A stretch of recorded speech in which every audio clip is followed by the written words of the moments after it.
Hello guys, this is Revolution. So, we are about to delve into a truly titanic battle between Ultra Instinct Goku from the Dragon Ball franchise and Superboy Prime from DC Comics, also known as Superman Prime or simply just Prime. Now recently I did a video concerning Ultra Instinct Goku vs Silver Age Superman. If you haven't seen that video yet, I'll link it at the end of this video so you can check it out. I cover a lot in that video in regards to Goku, so I'll keep it short on Goku in this video. Despite the insane power of Silver Age Superman, it's safe to say that Superman Prime is going to pose far more of a threat. As always, I start my videos off with a question I want you to answer down in the comment section. Just the other day I did a video on Rune King Thor taking on Super Saiyan Blue Evolution Vegeta. So guys, what I want you to answer is Fiction Mania. Who would win out of the three main poster boys for each franchise? The Dragon Ball franchise, the Marvel franchise and the DC franchise. Rune King Thor versus Ultra Instinct Goku versus Superman Prime. Let me know your thoughts and reasons why you have come to the conclusion you have done down in the comment section. I look forward to reading your answers, but before we begin, if you're not subscribed to the channel and you enjoy verse battles of this nature between different fictional verses, please make sure you're subscribed. There's a lot more coming your way. Please do keep lending me your energy, keep smashing that like button. I truly appreciate all your continued support. And if you're on Instagram and Twitter, come follow me on those social media platforms where we can discuss things even further. So first off, we're going to start off with Superman Prime, Superboy Prime, or just Prime if you will. This is not to be mistaken for Superman Prime 1 million. If you see anybody mention Superman Prime 1 million in the comment section, give them a slap. So I'm sure a lot of you have seen Superboy from the Silver Age era, where he pulled off a vast amount of feats. Then of course he played a major supervillain in Infinite Crisis, where he took on Silver Age Superman and Post-Crisis Superman at the same time and was vastly overpowering them, except he eventually lost because of his overconfidence and some more things that we'll get to later. Superboy Prime literally dodged then smacked up 3 different flashes, and Bart Allen literally had to absorb the entirety of the Speed Force just to beat him, proving that he was casually massively faster than light.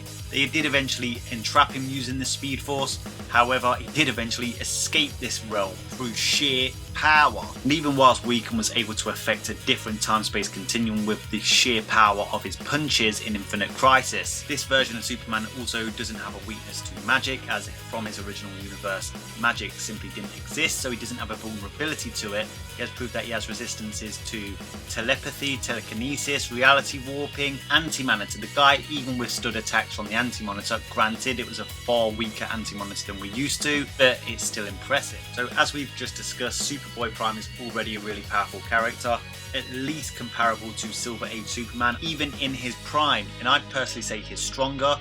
Superman Prime is a lot stronger than Superboy Prime. However, the Superman Prime we're going to talk about is the one that everybody and their mum brings to a debate when we're discussing Superman Prime, and that is the version of Superman Prime that appeared in Countdown to Final Crisis. But to understand this version of Superman Prime's powers, we have to go back to the Sinestro Corps War. At the end of Infinite Crisis, he was put in imprisonment and was literally being watched over by 50 Green Lanterns and the Guardians of the Universe.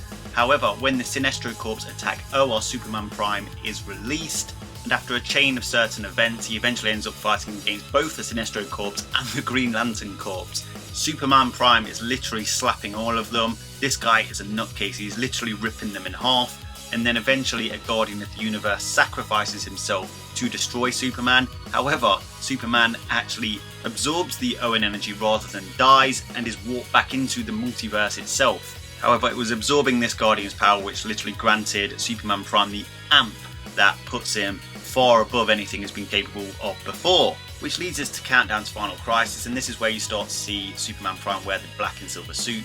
Personally, I think it's one of his best suits. In this story, Superman Prime is literally flying from universe to universe in order to find a new Earth to replace Earth Prime where he is from, doing all this in a short amount of time, once again proving he is massively faster than light. However, after finding Earth 15 not to his liking, he flies back to the Source Wall where he set up his base. Now guys, to literally exist on the Source Wall is a feat in itself, proving he's far beyond universal levels of power. The Source Wall has literally entrapped universal to multiversal level of beings. Superman Prime has literally just set up a fort there and is basically living there. Now these events that I'm about to talk about in Countdown to Final Crisis are where he has entrapped Mr. Mixyezpitalik, who has on occasion literally wiped out the multiverse for fun and literally restored it within a moment's thought. Even the best feats from Dragon Ball Super, including Zeno and Super Shenron, pale in comparison to the feats accomplished by Mr. Mixyezpitalik. Based on current feats so far, the 5th dimensional imp would literally solo the whole of Dragon Ball unless you take Toribot into the equation. Well, Superman Prime in this issue literally entraps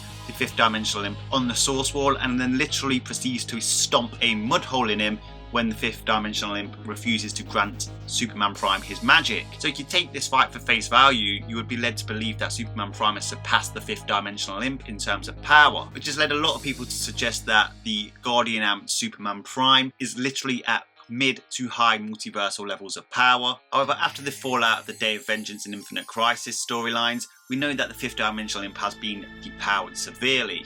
After the Day of Vengeance Infinite Crisis fallout, magic's effects on the multiverse have been nerfed, and this even affects the 5th dimensional imp himself. Magic is literally the source of the imp's power, and the removal of this magic literally left him nearly powerless. He is still capable of magic, but not to the levels that he was capable of before, and eventually he is almost killed by a villain called Ruin, who is literally just a human being using technology that's capable of destroying the current Superman in question, which is a Superman far less powerful than Superman Prime. Eric Hamilton is not a multiversal threat, far from it. He's not even universal, not even galactic. He is weak. He's only a threat to Superman in this story because the suit he wears can fire red sunlight. So Mr. Mixyezpitalik is pretty weak without his source of power, his magic. And then of course in Countdown to Final Crisis, he has literally been entrapped on the source wall, not particularly by Superman Prime, but by Anataz Arataz. In this sequence of events, Superman Prime literally says to Mr. Mixyezpitalik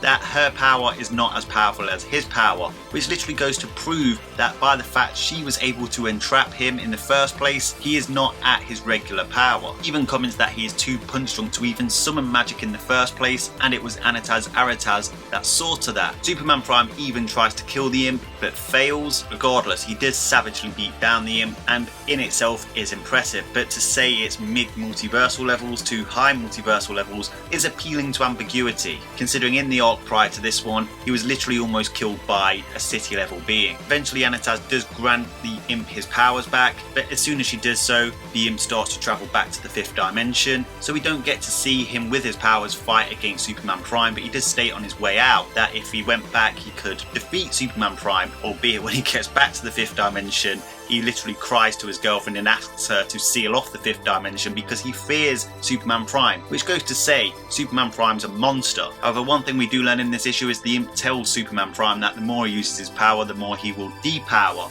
And eventually, a few issues later, we go on to fight Monarch, an extremely powerful being composed of all Captain Atoms. He has the punching force, the attacking potency of a Big Bang. He hits Superman Prime multiple times with this kind of punch, yet Superman Prime keeps coming back. However, he does state that those punches hurt him, really hurt. Monarch eventually defeats Superman Prime and Superman Prime reverts back into his Superboy state. However, being able to throw down with Monarch for at least a short amount of time is pretty impressive. However, whilst at the height of his Guardian Amp powers, we saw him walk comfortably on the source wall, beat up a 5th dimensional imp, travel to the 5th dimension itself, travel throughout the multiverse in a short space of time, beat up Monitor Solomon. I personally would say he's casually multiversal at the height of his powers, but as we saw, he eventually decreases in power if he's drawn into a serious fight. Whilst being competent at hand-to-hand combat, he's never really demonstrated any serious martial arts abilities. Whilst having a lot of resistances to hacks, he hasn't particularly shown that many hacks abilities himself. He mainly relies on his brute power and speed to overpower his opponent. However, his biggest weakness is his emotional stability. He is known as Emo Boy Prime for a reason. This guy is a serious psychopath. He acts irrationally if he's taunted. When the going gets tough, he becomes completely unstable. However, you could argue that if he gets his hands on you whilst in this unstable state, you're pretty much dead. Whilst in a psychotic state, he does not hold back. So on to Ultra Instinct Goku. As I mentioned earlier in this video, I did talk about Ultra Instinct Goku quite a lot in the previous video to this series against Silver Age Superman, so make sure you check that video out if you want more information on Goku. But just to break it down, ultimately a feats and statements scale Goku would be just above multi-universal based on the fact that in the Jump magazine, Ultra Instinct Omen Phase 3 was relative to a fully powered Beerus, who in episode 28 was stated to be able to destroy, alongside his brother Champa, 2 macrocosms, 3 universes in size each. And the reason I've done 2 different types of scaling Goku is because some people find it hard to swallow the fact that Goku increases exponentially in power the more he increases his ki. However, it is a story element of Dragon Ball. It multiply your ki, multiply all your combat abilities, speed,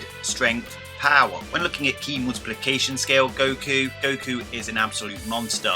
When you consider that he absorbed Super Saiyan God into his base, which in Battle of Gods was a transformation capable of shattering a universe. 3 clashes from him and Beerus nearly shattered a macrocosm 3 times the size of our universe, so you could call it half a universe each as a shared feat. And yes, Goku was exerting the same amount of force as a heavily suppressed Beerus. And once again, the Elder Kai, Whis and the narrator all confirmed that if Goku didn't use his special technique at the end, it would have destroyed the universe. Goku absorbed this power into his base, then can stack Super Saiyan, Super Saiyan 2 and Super Saiyan 3 on top, then Super Saiyan God on top of that again, Super Saiyan Blue Kaioken times 20, then Ultra Instinct, which is far beyond Super Saiyan Blue Kaioken times 20. Goku is a powerhouse. Whilst the power level numbers grow linearly, which haven't been used since the Frieza saga, destructive capacity grows at an exponential rate. As we saw in early Dragon Ball with a power level of 10, Goku was only able to literally decimate a car, then eventually Master Roshi blew up a moon with a power level of 139. You can fit more than 14 cars inside the moon, far more. So the attacking potency of characters in Dragon Ball grows far faster than we give it credit for. It makes sense when you consider both strength and speed are increased when you increase your ki. If you only increase your strength and not your speed, you would still have a higher attacking potency, but if you increase that speed as well, you're increasing your velocity. If you increase your velocity, it increases your overall output in terms of attacking potency. Characters in Dragon Ball Z have shown faster than light speed since early Dragon Ball Z, and Ultra Instinct Goku is far faster than Dispo, who was fighting at such a speed that even Zeno, who destroyed a multiverse within a short amount of time, couldn't even keep up with. Just by existing, Ultra Instinct Omen Phase 1 Goku shook an infinite realm. This realm itself fits a modern ideology of a 5th dimensional structure. I have made a video on that, I'll link that at the end of this video, check it out. He's also far more powerful than the suppressed Jiren that overcame his time cage, which prompted Vados to state that Jiren's power had transcended time, and Goku himself, even as a Super Saiyan Blue, has enough power to destroy a pocket time dimension. Goku is a genius martial artist, and his Ultra Instinct abilities don't just increase his natural speed, they increase his overall speed by removing the delays from thought process. However, Ultra Instinct isn't impenetrable. Awakened Jiren managed to land 6 hits on Ultra Instinct Goku before he powered up. If the opponent has more power, speed, and the intelligence to use Ultra Instinct against Goku, that can be applied. However, Ultra Instinct has an ability not a lot of people talk about, and that's an ability of pure progress. Upon powering up against Awakened Jiren, he surpassed Jiren by that much. He defeated Awakened Jiren in a very short amount of time. However, this is likely at the cost of how long he can retain Ultra Instinct for. In the Tournament of Power, it only lasted approximately 45 seconds of real time. Before attaining Ultra Instinct, Goku was known for taking his eye off the prize, which was ultimately his weakness. However, Ultra Instinct covers that weakness because his body responds for him. So who would win in a battle between Ultra Instinct Goku and Superman Prime? Like I've said, even based on feats and statements in the comics itself, Superman Prime is comfortably multiversal when fully amped by the Guardian power, whereas feats and statement Goku, quite frankly, are multi-universal at best. Superman Prime would literally rip Ultra Instinct Goku's head off with this way of scaling for Goku. With that way of scaling, the power and speed difference would just be far too much for Ultra Instinct to overcome. Whilst Goku's enormous ki gives him some resistance to Hack's abilities, he's never demonstrated any Hack's abilities of his own, at least not any that would trouble a Superman Prime that's far more powerful than he is. However, when looking at the Ultra Instinct ki multiply Goku, things change. When you stack all the transformations on top of Saiyan Beyond God Goku, by the time you get to Ultra Instinct, Goku is comfortably multiversal himself.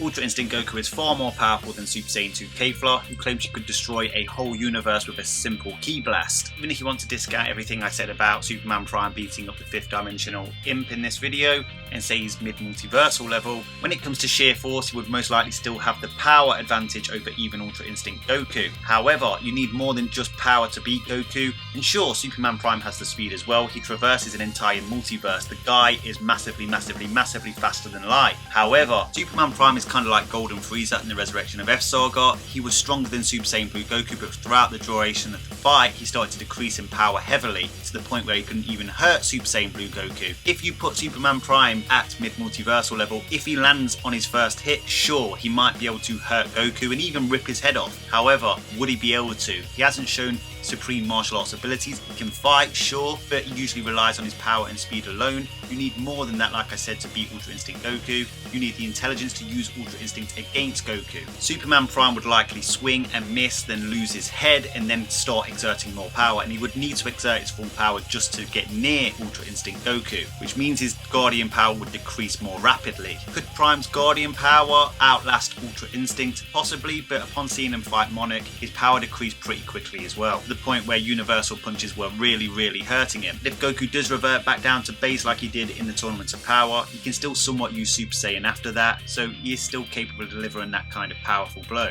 Prime is an absolute monster when it comes to power. However, Goku is just far too skilled of a combatant for him. Put Silver Age Superman's head on Superman Prime's body, this would be a different fight, a very different fight. So depending on which ideology of scaling for Goku you like, if you want these statements and feet Goku, he gets his head ripped off. If you accept Dragon Ball character's power grows exponentially by increasing ki, then Goku would simply win this fight. So let me know your thoughts down in the comments section. Keep it civil. If you enjoy these interfictional verse battles, please do check out my Rune King Thor vs Vegeta video and my Ultra Instinct Goku vs Thanos video. If you enjoyed the video, please do smash that like button and lend me your energy. Until next time, Ad Astra.